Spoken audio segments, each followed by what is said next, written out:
सरकारी स्कूलों में एम्बुलेंस सेवा सिलीगुड़ी उपखंड के विधाननगर क्षेत्र में मुरलीगंज स्कूल में चालू हुआ एम्बुलेंस सेवा।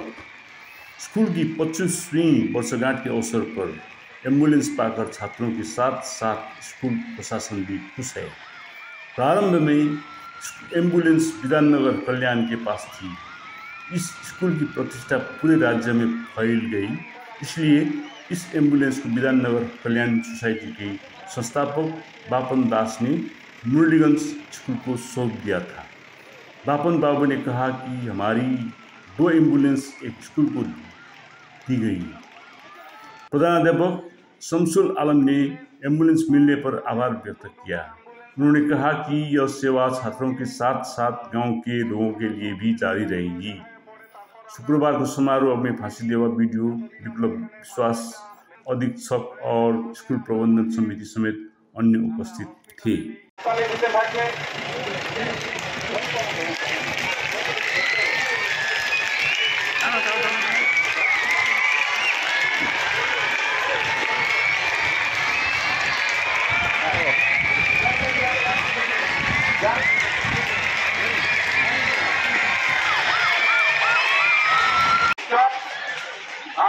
প্লিজ যাদের দুটো অ্যাম্বুলেন্স আছে এবং কিছুদিন আগে তৎক্ষণাৎ অক্সিজেন দেওয়ার প্রয়োজন হয়ে পড়ে, তারপর আমরা তাকে নিই।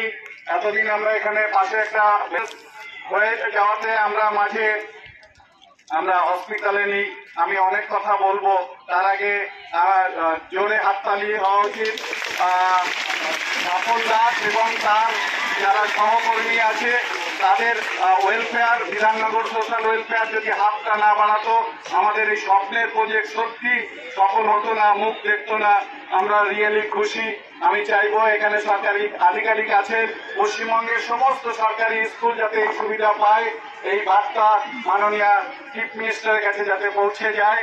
আমরা সরকারি স্কুলে পড়ি বলে আমাদের যে সমস্ত ছাত্রছাত্রী তারা সুবিধার থেকে বঞ্চিত হবে।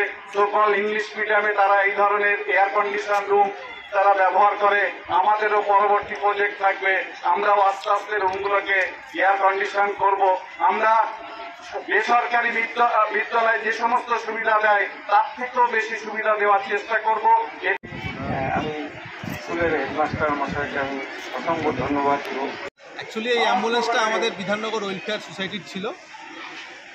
আমাদের 2টো অ্যাম্বুলেন্স ছিল। তো এই স্কুলের যা সুনাম সারা রাজ্যব্যাপী, সারা দেশব্যাপী, তাই আমরা এই স্কুলকে পরিচালনা করতে এই অ্যাম্বুলেন্সটা দিলাম, যাতে সুনামটা আরও শিবৃদ্ধি হয়। কারণ আমাদের এলাকার বিদ্যালয় সারা রাজ্য চেনে, সারা দেশ চেনে।